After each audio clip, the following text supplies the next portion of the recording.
اب یہ ہے کہ یہ عید شروع کب ہوتی ہے؟ چاند نظر آنے پر، جس کے بارے میں ہلال عید پیچھے آپ پڑھ بھی چکے ہیں دوسرے بارے میں، یسألونک عن الأہلة قل هی مواقیت للناس والحج. لوگ آپ سے چاند کے بارے میں سوال کرتے ہیں، انہیں بتا دیجئے کہ یہ لوگوں کے وعدے کے وقت اور حج کے موسم کے لیے ہے، یعنی وقت کو جاننے کا ایک ذریعہ ہے. عید کو پہچاننے کا ذریعہ بھی یہ چاند ہی ہے. اب یہ ہے کہ جس رات کو عید ہوتی ہے، جسے ہم چاند رات کہتے ہیں یا شب عید کہتے ہیں، اس رات کو عموماً لوگوں کے اندر خوشی کی ایک لہر دوڑ جاتی ہے، اور اس خوشی کے اظہار کے لیے لوگ مختلف طریقے اختیار کرتے ہیں. اللہ سبحانہ وتعالیٰ اپنے فرشتوں سے پوچھتا ہے، اور فرشتے تو اس وقت دنیا والوں کی عید پر خوش ہو رہے ہوتے ہیں، ان سے پوچھتا ہے کہ بتاؤ جب مزدور اپنی مزدوری پوری کر چکے تو اس کی کیا جزا ہے؟ یعنی ان میرے بندوں نے پورا مہینہ روزے رکھے، نمازیں پڑھی، قرآن پاک پڑھا، اب ان کی جزا کیا ہے؟ وہ عرض کرتے ہیں کہ اس کی پوری پوری اجرت ملنی چاہیے، اس کا بدلہ ملنا چاہیے. اللہ تعالیٰ فرماتا ہے کہ اے فرشتوں تم گواہ رہو، میں نے محمد صلی اللہ علیہ وسلم کی امت کے روزہ داروں کو بخش دیا اور ان کے لیے جنت کو واجب کر دیا. اب اس رات میں کرنا کیا چاہیے؟ کیا بازاروں میں نکل جائیں، مردوں کے ہاتھ میں ہاتھ دے کے چوڑیاں پہننا شروع کر دیں، مہندی کے ٹھپے لگوانے لگے، خوب بن سنور کے وہ ایک ظاہری سا دوپٹہ جو ہمارے سروں پہ رمضان کی کسی برکت کی وجہ سے آ گیا، کیا اس خول کو اتار پھینکیں؟ اب کیا ہوگا؟ اس رات میں کیا کرنا چاہیے؟ اور ہمارے ہاں جو زور پکڑتا جا رہا ہے وہ یہ کہ ہر سال زیادہ سے زیادہ لوگ اس رات کو وہ اصل کام کرنے کی بجائے ان خرافات میں مشغول ہو جاتے ہیں جن سے روکا گیا اور جن سے روکنے کے لیے رمضان آیا. تو گویا پہلے ہی اللہ کے چاند دیکھتے ہی وہ سب کچھ پیچھے، اور پھر شیطان کھل گیا اور ہم بھی اس کے ساتھ دوڑ لگانے کو تیار ہو گئے. اب آپ دیکھیں کہ اس رات کو کرنا کیا چاہیے؟ بازاروں میں گھومنا پھرنا، شور شرابہ نہیں، اس بات کی دعا کریں کہ یا اللہ یہ رمضان پھر ہمیں دوبارہ لوٹا دے. کیونکہ حضور صلی اللہ علیہ وسلم نے فرمایا اگر تم لوگوں کو یہ معلوم ہو جائے کہ رمضان کی کتنے فوائد اور کتنی برکات ہیں تو تم تمنا کرو کہ کاش رمضان کبھی ہم سے دور نہ جائے. اسی لیے اہل ایمان عید کا چاند نظر آنے پر جہاں خوش ہوتے ہیں وہاں ان کی آنکھوں سے آنسو بھی چھلک جاتے ہیں، کیونکہ وہ اس عظیم مہینے کے رخصت ہونے پر اداس بھی ہو جاتے ہیں. عید کی صبح ہو گئی، رات گزر گئی، صبح ہو گئی، اب کیا کرنا ہے؟ ہر طرف چہل پہل ہے. آج کے دن اللہ تعالیٰ بے شمار فرشتوں کو روزہ داروں کے استقبال کے لیے رضاکارانہ حیثیت سے ہر گلی کوچے اور راستوں میں کھڑا کر دیتا ہے.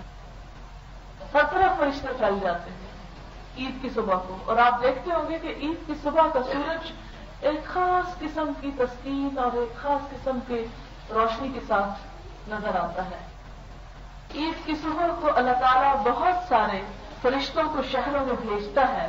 وہ گلی کوچوں اور راستوں میں کھڑے ہو کر پکارتے ہیں، جن کی پکار کو انسان اور جنات کے علاوہ سب سنتے ہیں.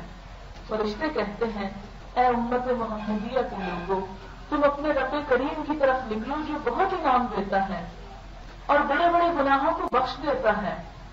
جب روزہ دار عیدگاہ میں پہنچ جاتے ہیں تو اللہ تعالیٰ فرشتوں سے فرماتا ہے ان مزدوروں کا بدلہ کیا ہونا چاہیے جنہوں نے اپنے پورے پورے کام کر دیے. فرشتے جواب دیتے ہیں اے ہمارے معبود اور آقا، ان کا بدلہ یہی ہونا چاہیے کہ ان کی پوری پوری مزدوری دے دی جائے. اللہ تعالیٰ فرماتا ہے اے فرشتوں تم گواہ ہو کہ ان کے رمضان کے روزے اور نماز کی وجہ سے میں ان سے خوش ہو گیا، ان کو بخش دیا.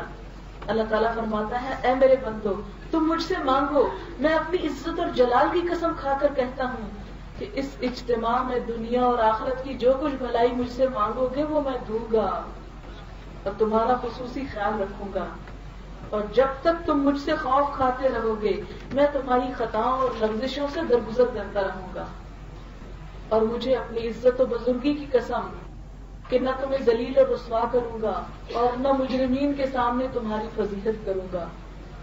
تم سب کو میں نے معاف کر دیا، تم نے مجھے راضی کرنا چاہا تو میں تم سے راضی ہو گیا۔ یہ انعام اور بخشش سن کر فرشتے خوشیاں مناتے ہیں۔ کے وقت اٹھتے ہی نماز فجر کے بعد مسنون یہ ہے کہ غسل کریں، نہائیں، لیکن اگر ایسا موقع نہ ہو، کسی بیماری یا مجبوری کی وجہ سے کوئی نہ نہا سکے، تو بہرحال سورج نکلنے کے ساتھ ہی تکبیریں کہنا شروع کر دیں، خواہ آپ گھر میں ہوں خواہ کہیں بھی ہوں۔ تکبیریں کیا ہیں؟ اللہ اکبر اللہ اکبر اللہ اکبر کبیرہ۔ ایک تکبیر یہ ہے اللہ اکبر اللہ اکبر اللہ اکبر کبیرہ، 3 دفعہ اللہ اکبر کر کے 4تھی دفعہ کبیرہ کہہ دینا ہے، یہ بخاری کی روایت ہے۔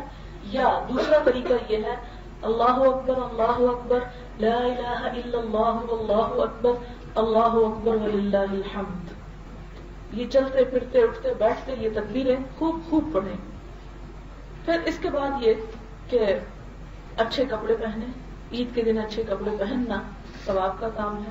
خوشبو لگائیں، خواتین کے لیے وہ خوشبو اچھی ہے جس کا رنگ ہو مگر خوشبو تیز نہ ہو، اس لیے کہ حضور صلی اللہ علیہ وسلم نے بڑی شدت کے ساتھ منع کیا ہے اور اتنی سخت الفاظ فرمایا کہ جو عورت اس طرح خوشبو لگا کر باہر نکلے کہ جس کی خوشبو مردوں تک پہنچے، اس کی فرض نماز گھر آ کر اس وقت تک ادا نہیں ہوگی جب تک وہ غسل نہ کر لے، یعنی اتنی شدید قسم کے الفاظ ہیں۔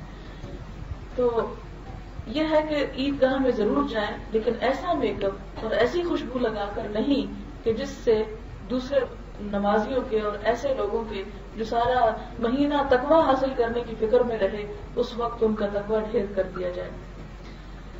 پھر اسی طرح جہاں عورتوں کے لیے سونا اور ریشم جو ہے وہ جائز ہے، وہاں مردوں پر منع ہے۔ حضور صلی اللہ علیہ وسلم نے فرمایا ریشم اور سونا پہننے والے مردوں پر جنت کی نعمتیں اللہ تعالیٰ حرام کر دیتا ہے اور جہنم کی بھڑکتی ہوئی آگ میں رسوا اور ذلیل کرنے داخل کرے گا۔ ان کو سخت ترین عذاب ہوگا، ان پر اللہ کی رحمتیں نازل نہیں ہوتی اور ممکن ہے کہ دنیا میں بھی اللہ تعالیٰ ان کی صورتیں بدل دے۔ اس دن گھر سے نکلنے سے پہلے کیا کریں؟ میٹھا کھا کر نکلیں۔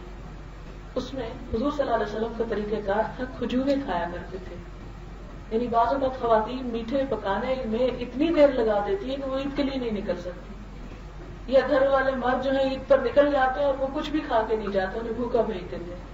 تو اس کا بہترین حل یہ ہے کہ آپ پیچھے سے بے شک گھنٹوں پکاتی رہیں، لیکن کھجوریں جو ہیں رمضان میں ہر گھر میں موجود ہوتی ہیں، وہی کھجوریں تاک تعداد میں 1 3 5 7 حضور صلی اللہ علیہ وسلم 7 تک کھجوریں کھا کر نکلا کرتے تھے۔ پھر اسی طرح کہ عیدگاہ کو پیدل جانا زیادہ بہتر ہے، لیکن اگر قریب نہ ہو تو سواری پر جانا بھی منع نہیں ہے۔ صرف مرد نہیں بلکہ عورتیں بھی عید پڑھنے کے لیے نکلیں۔ بخاری اور مسلم کی روایت ہے کہ آپ صلی اللہ علیہ وسلم نے فرمایا کہ اگر عورت کے پاس چادر وغیرہ نہ ہو تو دوسری عورت کے چادر میں چھپ کر چلی جائے، لیکن جائے ضرور۔ اسی طرح آپ نے فرمایا کہ جن عورتوں کو نماز نہیں پڑھنا، مینسز وغیرہ کوئی مسئلہ ہے، کوئی نفاس ہے، تو وہ بھی نکلیں۔ اس پر صحابہ کرام نے حیرت کا اظہار کیا، وہ کیوں نکلے؟ آپ نے فرمایا ہاں وہ نکلیں، مسلمانوں کی قوت کو دیکھیں اور دعا میں شریک ہوں، اس لیے کہ اس دن کی دعائیں رد نہیں ہوتی۔ لہذا جو کچھ پکانا ہو رات کو کپڑے تیار کر کے سب کچھ رکھ چھوڑیں اور صبح جلد از جلد نکلنے کی کوشش کریں، بچوں کو بھی لے کر نکلیں۔ پھر آگے دیکھیں، عید کی نماز ہے وہ عید گاہ میں ادا ہونی چاہیے، مسجدوں میں نہیں۔ عموماً ہمارے ہاں یہ فیشن بن گیا کہ ہر مسجد میں چند لوگ کھڑے ہو جاتے ہیں اور عید پڑھنا شروع کر دیتے ہیں، یہ طریقہ کار درست نہیں ہے۔ کھلے میدان میں بڑی جگہ پر نماز پڑھنی چاہیے۔ پھر اسی طرح یہ کہ وہاں پر جا کر خطبہ سننا جو ہے وہ انتہائی ضروری ہے۔ خطبے کے دوران بالکل بات نہیں کرنی چاہیے، حتیٰ کہ حضور صلی اللہ علیہ وسلم نے فرمایا کہ اگر خطبے کے دوران تم اپنے بھائی کو یہ کہو گے کہ چپ کرو تو یہ بھی تم نے لغو بات کی۔ دوسرے کو چپ کرانے کے لیے بھی نہیں بولنا چاہیے، اور ہمارے ہاں لوگ عید ملنا شروع ہو جاتے ہیں، مبارکیں دینے شروع ہو جاتے ہیں، آنکھیں بچاتے، سر جھکاتے، بندہ کسی گوشے میں گھس ہی جائے تو بھی بڑی مشکل ہو جاتی ہے کہ کس طرح اپنے اس دھرم کو، ایمان کو قائم رکھے یہاں کہ ہر طرف جہالت کا دور دورہ، لوگوں کو پتہ ہی نہیں کہ اس وقت کرنا کیا ہے۔ اس لیے آپ اگر جائیں عیدگاہ تو ملنا ملانا بعد میں کریں، پہلے تو تکبیریں پڑھیں زیادہ سے زیادہ، اور پھر اگر خطبہ شروع ہو جائے تو خاموشی کے ساتھ اس خطبے کو بیٹھ کر سنیں۔ حتیٰ کہ حضور صلی اللہ علیہ وسلم نے یہاں تک کیا کہ اگر عورتوں تک خطبے کی آواز نہ پہنچے تو آپ صلی اللہ علیہ وسلم اسپیشل عورتوں کے پاس آئے اور انہیں الگ سے تلقین فرمائی۔ اب یہ ہے کہ جب نماز شروع ہو جائے تو تکبیریں بند کر دی جائیں، اس وقت عید کی نماز کے علاوہ اور کوئی نماز نہ پڑھی جائے، نہ کوئی نفل، نہ کوئی فرض، نہ کوئی اور۔ یہ نہیں کہ آپ جائیں تو کہیں اچھا بڑا دل جا رہا ہے میں نفل پڑھ لوں ذرا 4 نہیں، اس وقت صرف عید کی نماز ہوگی۔